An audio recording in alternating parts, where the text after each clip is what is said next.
Straight ahead and IU NewsNet Daily. The election results are in, and Indiana voted red again. We'll have details about a state program that protects firefighters that is coming to an end. And IU's football and basketball squads have something to prove this season, and tensions are high. All that and much more. IU NewsNet Daily starts right now.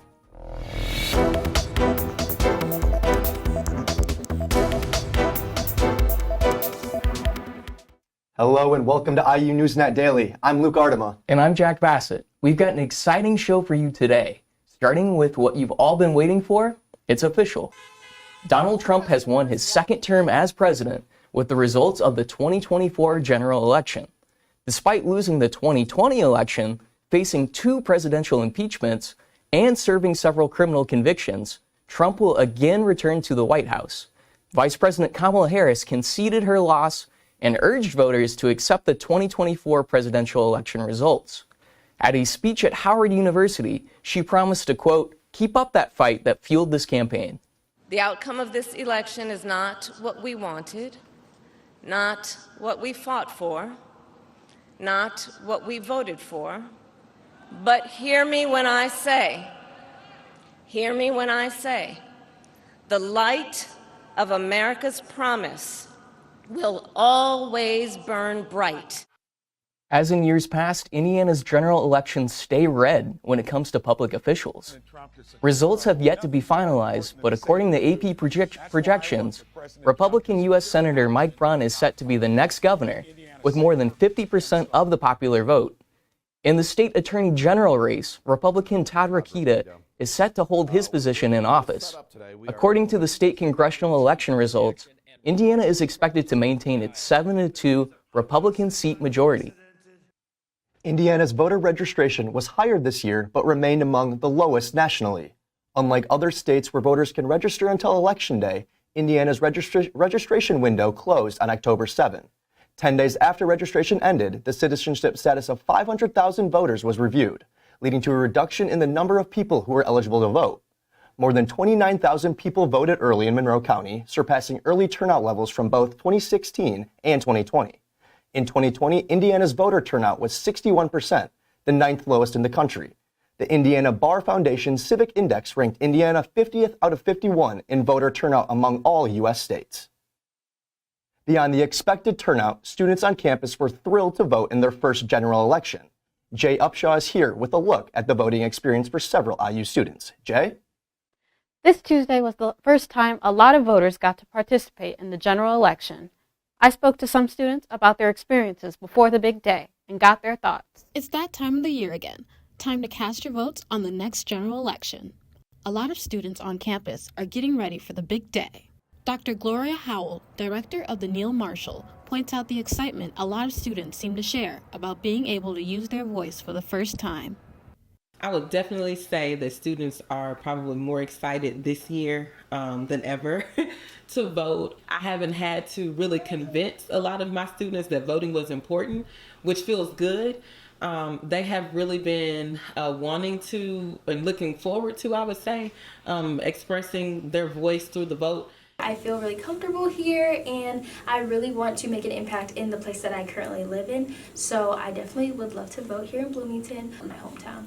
It was my first time voting, so it was sort of like, it was nerve-wracking because like, oh my gosh, this is my first time actually like, I guess doing like, I guess what is considered grown adult things like voting for our next president, but like, not first time, but like, it felt like an official thing for like, the U.S. and stuff like that, so being able to do that was really fascinating. It was my first time voting. I went with my dad. Voting with my dad made me like, oh, it's gonna be okay. What kind of made me like hard was like, they kind of went through it really fast. Like, hey, you need to do this, that, and the other. It was like a physical print ballot. Make sure you don't forget to do this, do that. And it was like, oh my God, okay, this is a lot at the same time. So I was kind of nervous voting. If you're by yourself, I would just maybe talk to a stranger when you're in there and help calm you down too, which I did that as well. Making sure that students have what they need is kind of what wave we're on now, just making sure they have the resources, making sure they know, where your polling location is, how to find that information. As I care about my community at home and where I hope to return to when I graduate, if possible. Mm-hmm. That's the one I'm more familiar with and more involved in still. Excited to see IU students being empowered to use their voices. Luke, Jack, Back to you. The threat of a bomb inside an IU dorm building elevator has led to the arrest of an Indiana University student. Hamish Severs Banks was charged with intimidation after IUPD responded to Forest Quad on October 30th. Banks was heard shouting from inside an elevator, quote, "I have a bomb." An IUPD explosive detection K-9 swept the dorm, but no explosive devices were found. Banks was arrested and later released on a $1,000 bail. IUPD is also investigating 2 separate sexual battery incidents on campus, one at Memorial Stadium and another inside an IU ambulance. IUPD officials met with an EMT who said a male sexually assaulted them during a transport by ambulance to the hospital back on October 25th. According to IUPD officials, the suspect touched himself and the EMT inappropriately. Another incident occurred a day later when a male allegedly assaulted an individual at Memorial Stadium. The victim reported inappropriate touching by the suspect, who has since been identified. The suspect was given a 1-year trespass warning from all IU property and events. A Brownsburg man has pleaded guilty to assaulting officers during the January 6 Capitol riots. Troy Cohn admitted to charges of assaulting and resisting officers, facing up to 8 years in prison, plus fines and probation. Cohn is set for sentencing next February, with prosecutors recommending a prison term of 24 to 30 months. A state program meant to protect firefighters from harmful chemicals in firefighting foam is ending. Exposure to certain foam chemicals has been linked to problems with the immune system, development issues in children, and cancer, which is the leading cause of death among firefighters. These foams are commonly used for Class B fires, which involve highly flammable or combustible liquids, like gasoline or grease, that can't be put out with water. Indiana will no longer collect and dispose of the foam after December 30th. In Jasper, Indiana, local police seized more than 150 grams of methamphetamine hidden inside rafters of a home. In Du Bois County, deputies served a search warrant at home of 45-year-old Clinton Allen, where they made a discovery. Police found a black safe hidden in the ceiling rafters containing 5 bags of meth totaling 155 grams. Allen now faces charges for dealing in possession of methamphetamine, as well as possession of a controlled substance and drug paraphernalia. Indiana will send back 36 sacred objects to the Pawnee Nation of Oklahoma. Per the Native American Graves Protection and Reparation Act, institutions that receive federal funding must transfer Native American cultural items to linear descents and federally recognized tribes. IU has worked collectively with tribal partners during this process. The City of Bloomington Utilities is adding a new coconut-based carbon treatment to improve the taste and odor of local drinking water, addressing recent concerns from residents. While the water already meets all health standards, this update aims to provide a fresher taste. The city says these earthly flavors, often caused by harmless natural compounds from Lake Monroe, may still appear during warmer months. Time now for sports. Drew Stoltz is here with details about a big matchup for the IU football team. Drew? The Hoosiers are hungry and looking to prove a point as they feel disrespected and overlooked with the unveiling of the first college football playoff rankings, putting them at 9th out of 12 teams.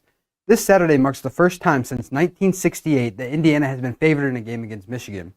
The 9-0 Hoosiers are red hot and looking to keep it rolling versus struggling 5-4 Wolverines.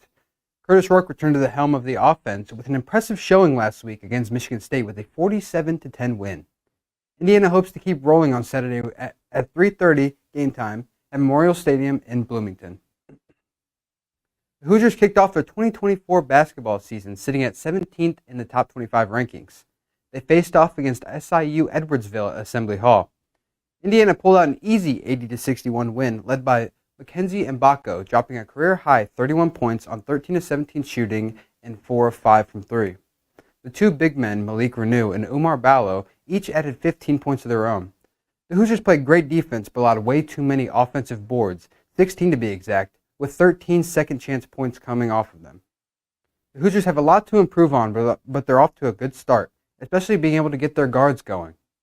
They look to improve to 2-0 against Eastern Illinois on Sunday at noon. The Indianapolis Colts face off against the Buffalo Bills this Sunday, looking to avoid losing a third straight game. The Colts sit at second in the AFC South in what quite possibly is the worst division in pro football. You can't count their playoff chances just yet. Coming off a disheartening loss to the Vikings on Monday night, the Colts need a win this weekend to hopefully get back on track. Sitting one game under 500, the Colts really need this one to possibly get back into the race for the division. Catch the Colts in action at 1 o'clock on CBS. Thanks, Drew. There's a new king in town, Smoothie King. The popular drink destination is now open here in Bloomington. Located at the Shops on College Mall Road, the National Smoothie franchise offers a wide range of fruit and vegetable-based beverages. Smoothie King has several locations throughout the Hoosier State, including locations in Columbus and Greenwood. The Bloomington location sits next to a Wingstop restaurant that is also expected to open later this year. Bloomington Gallery Walk hosted its monthly Arts Mile event on November 1st. The event featured local artists from 14 area galleries whose work can be viewed on each first month of the Friday. Participating galleries included Bloomington's Backspace Gallery, Bloomington Fine Art Supply, and the Monroe County Convention Center. The next Art Mile will take place on December 6th with varying opening times. That does it for us here on IU NewsNet Daily. We will be back on Tuesday with more. We'll have a recap of the big Hoosier football game and the latest on all things Bloomington and beyond. Thanks for watching.